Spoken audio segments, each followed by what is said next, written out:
Hey, what's up you guys? You're watching Team APS, and in today's video, I'm going to be discussing troll decks, or solitaire decks, whatever you like to call them. They go by different names, and whether or not they're really such a bad thing. So these so-called solitaire decks, if you aren't already aware, are basically, well, a popular recent one is Chicken Game. Chicken Game, FTK, using Chicken Game, Royal Magical Library, lots of spells and, the works. But these have existed for, really ages in Yu-Gi-Oh! We've always had things like Chain Burn, Self-Destruct button was kind of a thing for a while, Exodia decks, Final Countdown decks, there are a few others too that I'm probably missing, but you guys get the drill. These are decks that they kind of use alternative win conditions. Empty Jar, that was the other one. They use alternative win conditions that aren't really easy to play against. People tend to call them solitaire decks because it's as if the person that's using them is kind of just playing against themselves, really. And sweating. And they're not popular. They're usually looked down upon. Most people say they take no skill to play, or that just the people who are playing them must not like to play Yu-Gi-Oh! And just want to win. They're being a tryhard, whatever.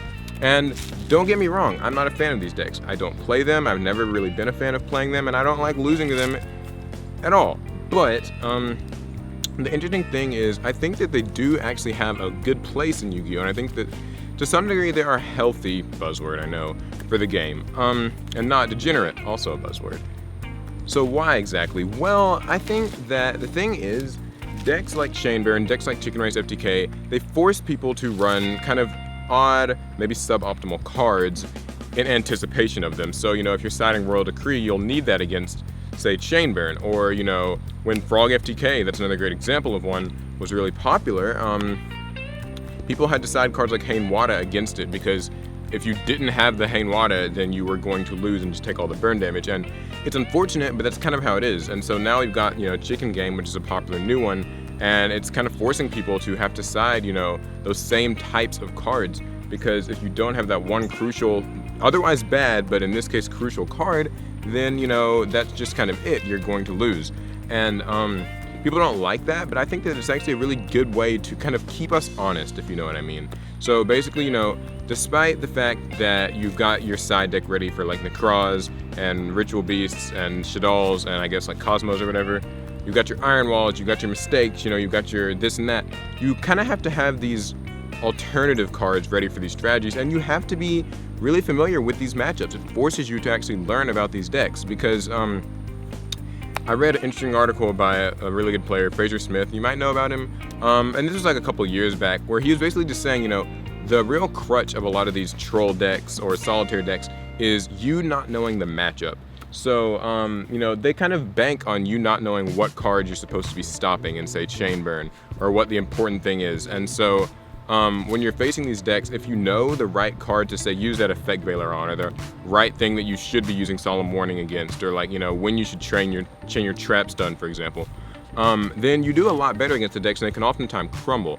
But the thing is, most people just kind of blindly assume, oh, it's a troll deck, oh, it's a solitaire deck, he's an idiot, whatever, I just lost to it, that sucks, that's gay.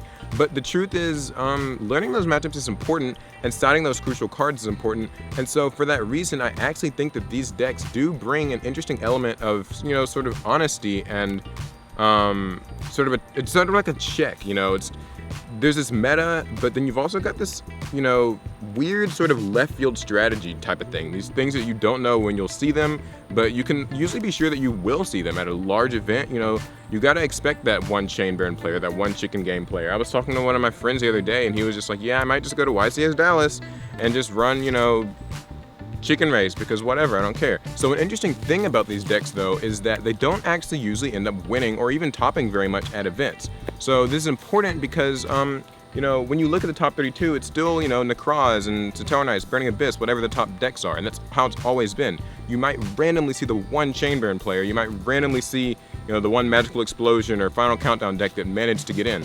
So the important takeaway here, and kind of a good supporting point, is that these decks, they don't overtake the meta, they don't win against everything, so in that way they aren't unhealthy.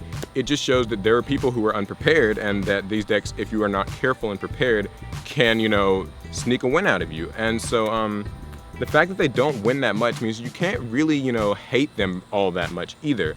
It sucks to lose against them, but think about it, somebody beat those decks. I mean, otherwise they would be topping everywhere. And I know maybe part of the reason just because not enough people play them because they don't like them. I get it, that's an argument. But the thing is, you know, there's no excuse necessarily in Yu-Gi-Oh! Because somebody did beat those decks, and so I think that's actually something that's really important. So, to end the discussion, I would just like to know, what do you guys think? I'm not saying that I like trolley, solitaire, degenerate decks or whatever, but I do think that they actually have an important role in Yu-Gi-Oh! To kind of keep people honest, keep you prepared, keep you on your toes, and that they might not actually be all that bad, and they don't actually ruin the metagame that much. So, I want to hear what you guys think. Let me know down in the comments. I need to go fast. I am clearly sweating, and really badly, and getting bitten up by insects. But before I go, remember that you can win a first edition box of Clash of Rebellion this month in my monthly giveaway. If you check the description, you can enter to win. All you have to do is subscribe to the channel, but you can get more entries by doing other cool stuff. And subscribe for more Yu-Gi-Oh! If nothing else. And I will talk to you guys later. See ya.